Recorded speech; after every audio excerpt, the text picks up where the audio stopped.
Assalamualaikum warahmatullahi wabarakatuh. Selamat pagi semuanya anak-anak.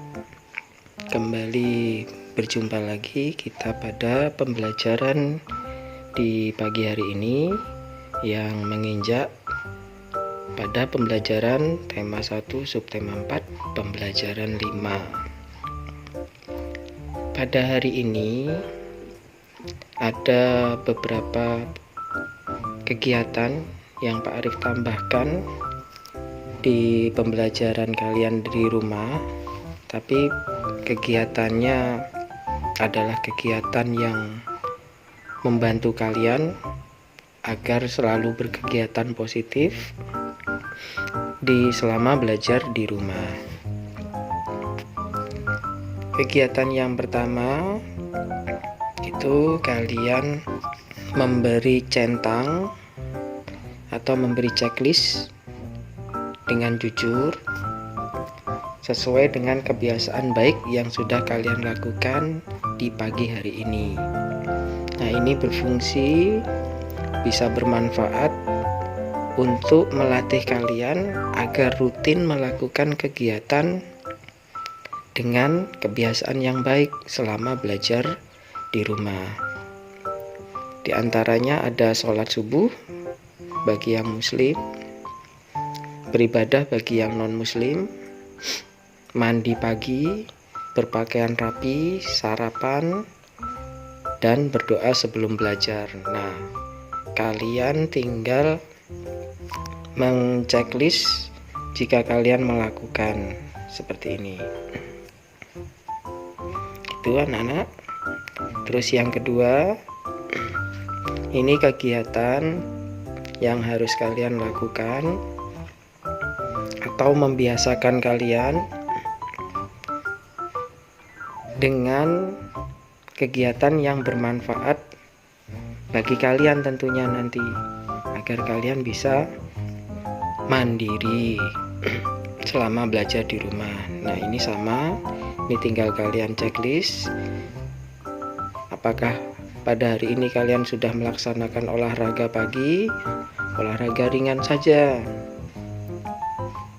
misalkan pemanasan, geleng kepala, peregangan, yang kegiatan olahraga yang sifatnya ringan. Terus ada membereskan tempat tidur, merapikan almari pakaian kalian sendiri, membersihkan kamar, halaman lingkungan sekitar rumah, mencuci piring sendiri sehabis makan. Tadi kan kalian sebelum belajar harus sarapan. Nah, piringnya sudah kalian cuci sendiri atau belum? Nah, ini kalau sudah, kalian checklist, beri tanda ini, diklik saja. Nah, seperti itu. Oke. Untuk pembelajaran hari ini, kegiatan pembelajarannya ada 3 hal. Yang pertama, kalian nanti akan belajar mencari kosakata baru, kemudian mencari artinya. Bisa, kalau yang punya kamus bisa cari di kamus, kalau yang tidak punya nanti bisa memanfaatkan kamus online atau bisa dari Google, diketik.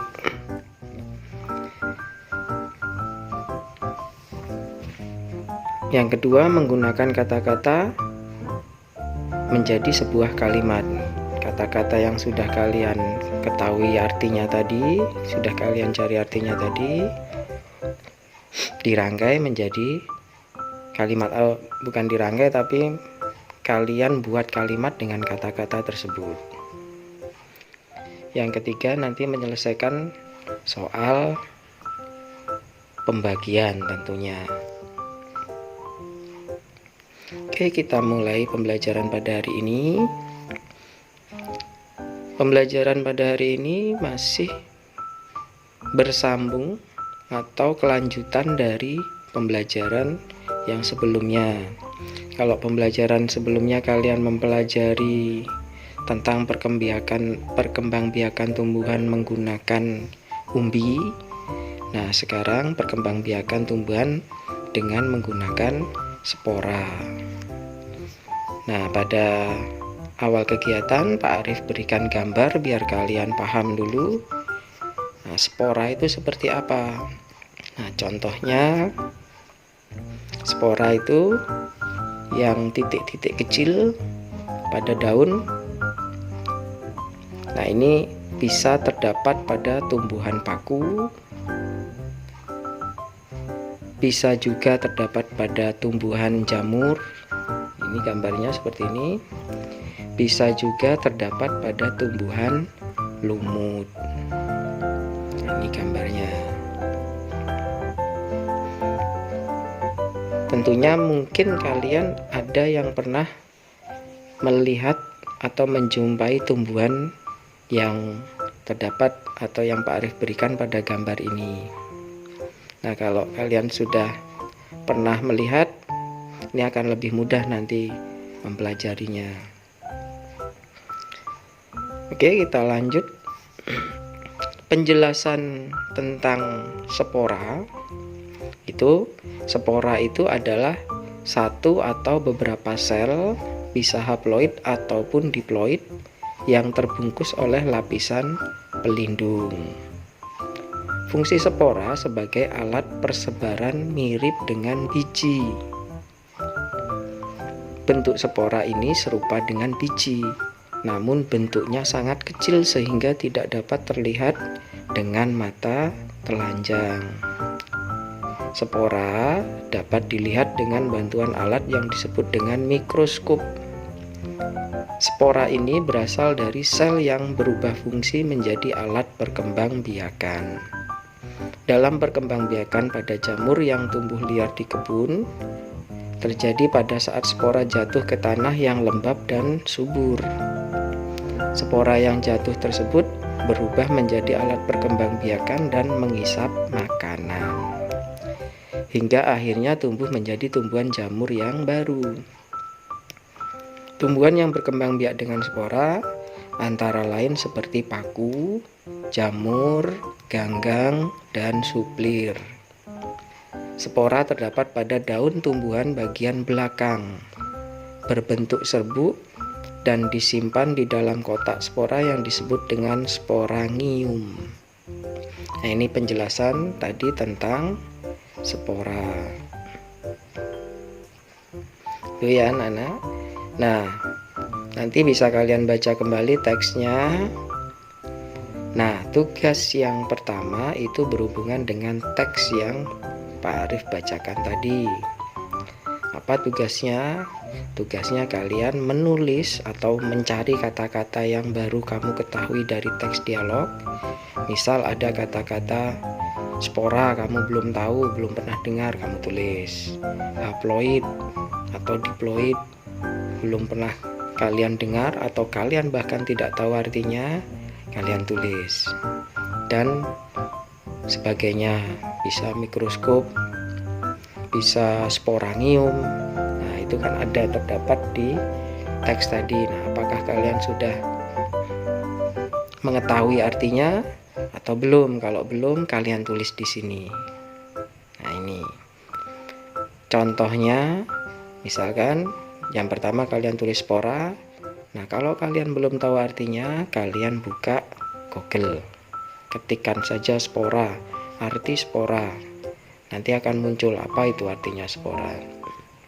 Atau bisa dari kamus, kalau kalian mempunyai kamus di rumah.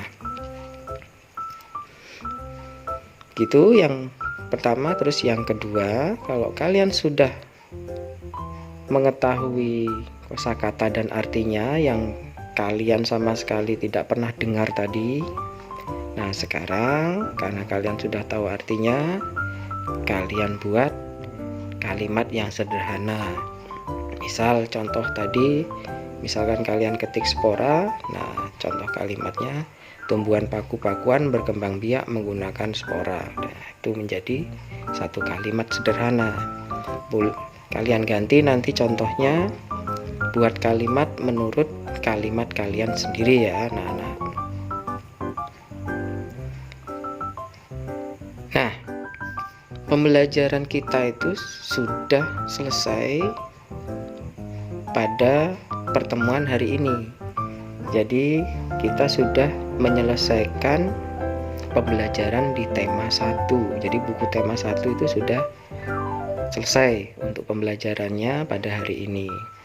Nah, pembelajaran yang bisa kalian dapat dari tema 1 itu diantaranya nanti kalian harus bisa, yang pertama, menjelaskan pertumbuhan tanaman. Yang kedua, menjelaskan pertumbuhan, ini sama ya, menjelaskan cara merawat tanaman. Yang ketiga, menghafal perkalian 1-6 kan kemarin, dan pembagian, cara perkalian dan cara pembagian. Yang kelima, kalian sudah harus bisa membuat karya mozaik yang sudah kalian kumpulkan. Yang keenam, kalian sudah bisa menggunting dan merobek kertas atau daun yang dibuat karya mozaik dan itu sudah kalian kumpulkan. Nah, ini yang akan Pak Arif nilai nanti, tugas-tugas yang akan menjadi penilaian yang nantinya Pak Arif masukkan ke hasil pembelajaran atau hasil nilai pembelajaran kalian. Nah, semoga kalian selama pembelajaran di tema 1 itu bisa bertambah ilmunya dan bisa diamalkan di rumah sesuai dengan pembelajaran yang sudah kita pelajari bersama dari pembelajaran yang kemarin sebelum pembelajaran yang terakhir ini.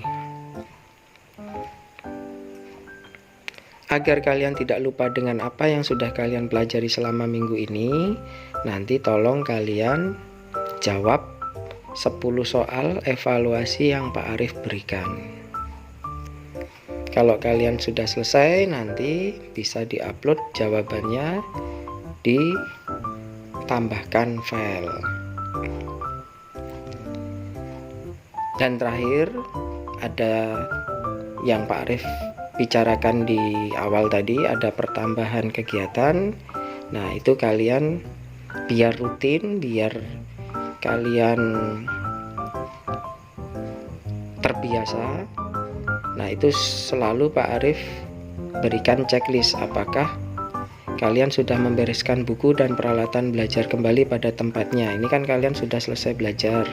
Nah, kalian bereskan buku dan peralatan belajar kembali pada tempatnya.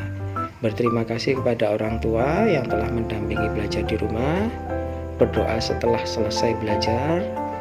Jangan lupa kalian juga mendoakan kedua orang tua kalian. Nah, ini kalau sudah kalian lakukan kegiatan ini, bisa kalian checklist seperti ini. Itu anak-anak pembelajaran pada hari ini.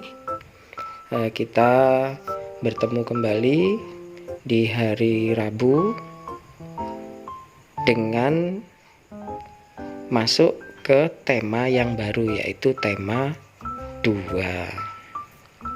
Dari Pak Arif, pembelajaran hari ini Pak Arif cukupkan sekian, kurang lebihnya Pak Arif minta maaf. Assalamualaikum warahmatullahi wabarakatuh. Tetap semangat belajar